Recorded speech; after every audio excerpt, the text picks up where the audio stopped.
Start with empathizing with customers' emotion. This is to show that we truly care about them. Always acknowledge customers' concern by paraphrasing the issue to verify if you have understood the problem correctly. Make it a habit to assure your customer that you can provide a satisfactory resolution. This is to gain the trust of your customer. Engage with your customer.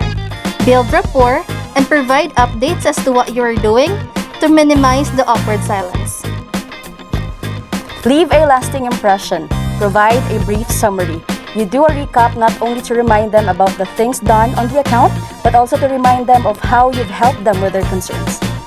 Of course, never fail to set proper expectations, making sure that it will be handled to completion.